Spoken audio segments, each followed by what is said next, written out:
Phones under 40,000. In this video, I have covered the phones that are perfect for gamers, content creators, and those who want the best camera phone under 40,000. This is going to be the best video on phones under 40,000. So don't skip anything if you want to know the good and bad things about these phones. And if you are new to the channel, hit that subscribe button for honest tech advice. All the buying links are in the description. Number 1. OnePlus 13R. The OnePlus 13R comes with a flat aluminum frame and a Gorilla Glass 7i on the both sides, so it feels solid and premium in hand. The build quality is sturdy, resistant to the scratches, and with the IP65 rating, it can easily handle dust and splashes. The display is a 6.7-inch Pro XDR panel with Dolby Vision and HDR Vivid. Colors look sharp, brightness goes up to 4500 nits, and even under direct sunlight, the screen stays clear. Aqua Touch 2.0 keeps the screen responsive with the wet hands, and glove mode works surprisingly well in cold weather. Inside, it runs on the Snapdragon 8 Gen 3 with up to 16GB RAM and UFS 4.0 storage. Everyday use feels smooth, apps load instantly, and the multitasking is quick. For gaming, it runs BGMI at 120 FPS and even heavy titles like Genshin Impact without frame drops. Touch response is fast, and OnePlus has optimized frame rate stability, so the experience feels consistent. The 6000 mAh battery holds up really well. Even with gaming, streaming, and heavy social media use, it comfortably lasts a full day with 30-35% left. The 80-watt SuperHook charger charges it up quickly in about an hour. Cameras see a real upgrade this year. The 50-megapixel Sony main sensor delivers detailed shots with better low-light performance. The 50-megapixel telephoto lens adds crisp 2x zoom portraits, while the 8-megapixel ultra-wide is average. Selfies from the 16-megapixel front camera are decent. Video recording goes up to 4K 60 FPS, but stabilization and low-light video could be better. Stereo speakers are loud and clear, which are good for movies and gaming, but they distort at maximum volume. On the software side, Oxygen OS based on Android 15 is clean and responsive. OnePlus promises 4 years of Android updates and 6 years of security patches, which makes it reliable for the long run. Overall, the OnePlus 13R gives a premium design, excellent display, strong performance, and reliable battery under 40,000.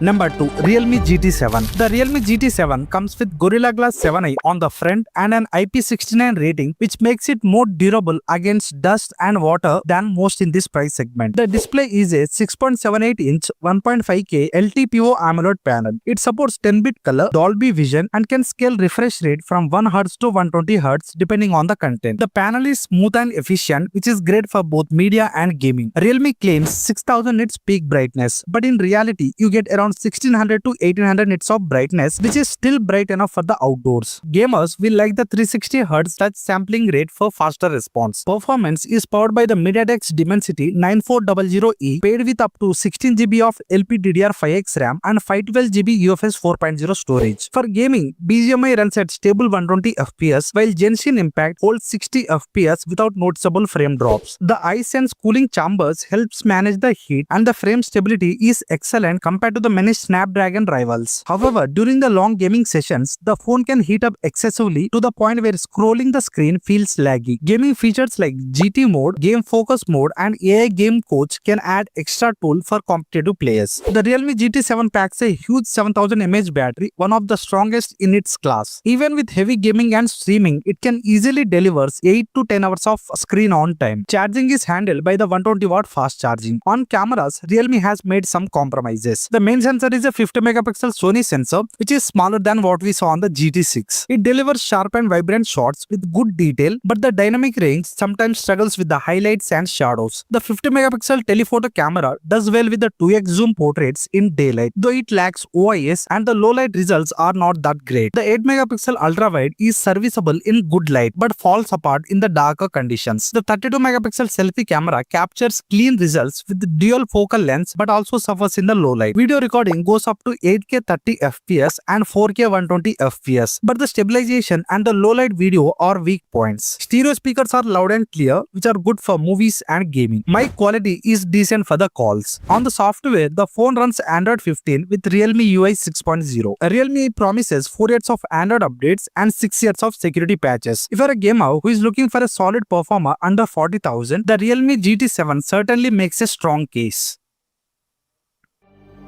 Number 3. Samsung Galaxy S24 FE. The Galaxy S24 FE has a Gorilla Glass Victus Plus on the front, Gorilla Glass 5 on the back, and an aluminum frame finish. It feels sturdy in hand, though slightly less premium compared to the regular S24. It is also IP68 rated, so it can survive dust and water with no problem. Give it a 6.7-inch Full HD Plus dynamic AMOLED PX panel with HDR10 Plus support. It refreshes at 120Hz, but this is a standard panel, not LTPO, so it can't drop down to 1 Hz for saving battery. Peak brightness goes up to 1900 nits, making it easy to use outdoors. The display is sharp and vibrant, but the contrast and the color tuning could be better compared to Samsung's higher-end models. Powered by the Exynos 2400E, the S24 FE is fast and smooth for day-to-day use. It doesn't quite match Snapdragon 8 Gen 2 or Gen 3 phones in the benchmarks, but in real use, you won't notice much difference. Games like Genshin Impact and BGMI runs well. In the Genshin Impact, you will notice few frame drops during the medium settings, but the overall gameplay is smooth. BGMI runs without major issues at high settings. The phone gets warm after 20 to 30 minutes, but not uncomfortably hot. The 4700 mAh battery lasts a full day with mixed use, but the heavy user might need to top up in the evening. Charging is 25W wired and 15W wireless. Reverse wireless charging is also available. The charging speed feels a bit slow compared to the rivals offering 80W or 120W. The triple camera setup includes 50 megapixel main camera, 12 megapixel ultra wide, and an 8 megapixel telephoto with 3x optical zoom. The main camera takes detailed photos with good sharpness, though the colors are sometimes too bright and the shadows washed out. Low light shots are decent with the good details, but there is some noise. The ultra wide is consistent but lacks the detail, especially at the night. The 10 megapixel front camera takes clean selfies, but the colors are oversaturated and not as natural as the rear cameras. Both front and back cameras support 4K 60 FPS video, and the front can record 8K 30 FPS. Stabilization works really well and the video is smooth. Dual stereo speakers delivers clear and loud sound with a decent bass and vocals. There is no distortion even at maximum volume. The balance is solid, making it good for gaming and watching movies. The phone ships with Android 14 and One UI 6.1. Samsung promises 7 years of OS updates and security patches, which is excellent and rare in this price range.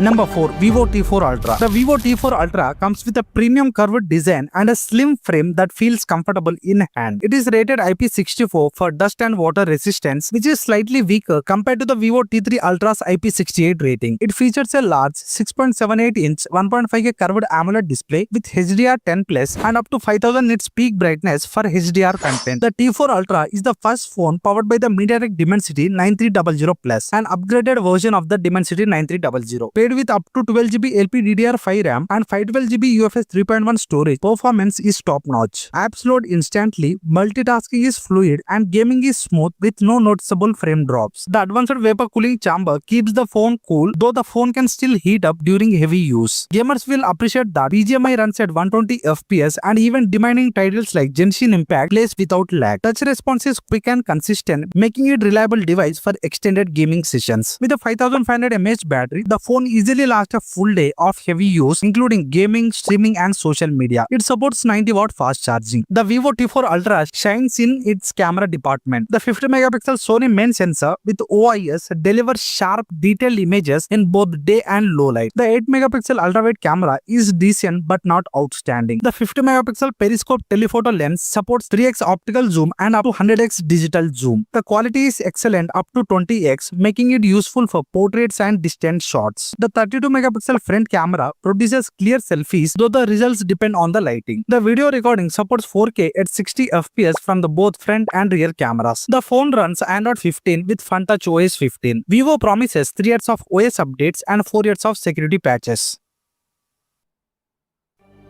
Number 5. Oppo Reno 14. The Oppo Reno 14 comes with a flat glass back and a matte finish, offering a solid grip that feels premium in hand. The frame is slim and well balanced, while the Corning Gorilla Glass 7i protects the screen. It carries IP68 and IP69 rating, making it resistant to dust, splashes, and even underwater immersion, giving it an edge over many mid-range competitors. It features a 6.59-inch 1.5K flat AMOLED display with 120Hz adaptive refresh rate. You can toggle between Full HD Plus and 1.5 1024x5K resolution depending on the preference. Peak brightness reaches 1200 nits, making it usable under sunlight, though it lacks the HDR10 Plus support. The screen also has 240Hz touch sampling, which ensures fast and accurate touch responses, which is useful for the gaming. It is powered by the new MediaTek 8350 chipset, paired with up to 12GB LPDDR5X RAM and 256GB UFS 3.1 storage. The phone does warm up during long gaming sessions, but it never gets uncomfortably hot. The Reno 14 is tuned for the gaming. BGMI runs at 90 FPS, Free Fire at 60 FPS, and Genshin Impact is playable at medium settings. Stereo speakers with Dolby Atmos further improve the experience, delivering immersive sound during the gameplay. The phone packs a 6000 mAh battery, which lasts easily for a full day of heavy use. Even with gaming, video streaming, and social media, it holds up really well. Charging is fast with 80-watt Super Whoop, filling the battery in about 45 to 50 minutes. The Reno 14 makes a big leap in its camera setup. The 50-megapixel Sony sensor with OIS delivers sharp, detailed shots in daylight with natural colors and strong dynamic range. The low-light shots are solid, with the night mode reducing the noise effectively. The 8-megapixel ultrawide camera adds versatility for the landscapes and buildings, but softens the details around the edges. The 50-megapixel periscope telephoto lens produces crisp result even at 20 to 30x, a huge upgrade from the older Reno models. The 50-megapixel front camera delivers sharp selfies with natural tones even in dim conditions, and capable of 4K 60 FPS video. Portrait mode works really well across 1x, 2x and 3.5x zoom with accurate edge detection. The dual stereo speakers with Dolby Atmos delivers loud, clear sound for movies, music and gaming. Even at high volume, the distortion is minimal and the call quality is clear with no drops. The Reno 14 runs ColorOS 15 based on Android 15. Oppo promises 3 years of Android updates and 5 years of security patches, ensuring decent long-term reliability.